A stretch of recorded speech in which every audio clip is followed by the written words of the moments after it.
Good afternoon.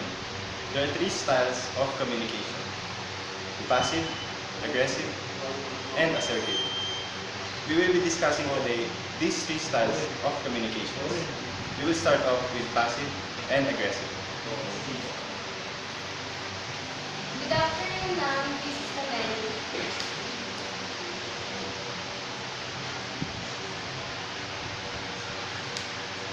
I would like to order a coffee latte. Thank you, ma'am. This is your order, ma'am. Are you stupid? I told you, my order is milk, not coffee. Is this kind of service that you give to your customers? I'm sorry, ma'am. No, it's your fault, so give me my milk right away. Now go! In what you have seen in the first scene, the waitress was the passive communicator, and the customer was an aggressive. The customer was aggressive because she had a bad day, and she still blames others for her actions, even though she knows that she is wrong. The next scene will be assertive communication. Please call Miss Cass. Yes, ma'am. The manager wants to talk to you. Okay, thank you.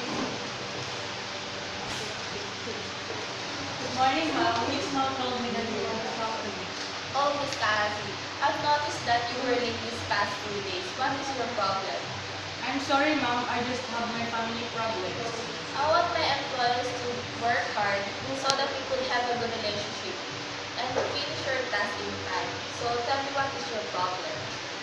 Yes, ma'am. I apologize. Next time I will tell you immediately. Okay, you may go. Thank you. This scene tells us that the manager knows how to manage the situation in a nicer way. Although Ms. Kaasi has her faults, the manager made it feel like there's nothing to worry about. So this ends our presentation. Good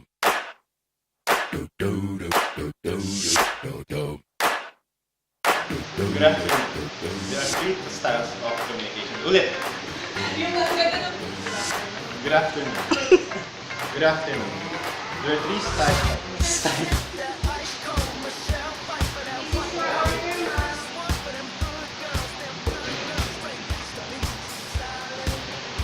Are you stupid? I told you, my order is in milk, not coffee. Is this kind of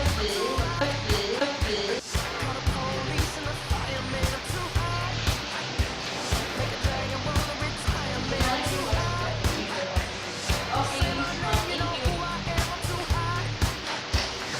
Good morning, Miss Jean. Miss Ma'am told me that you want to talk to me. Oh yes, Miss Cass. I've noticed that you were late these past few days. What is your problem? I'm sorry, ma'am. I just have my family problems. Miss Cass, no one has worked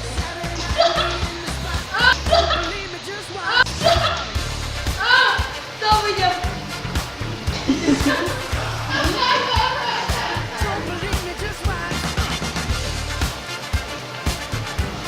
The manager wants to talk to you. Okay, Miss Ma'am.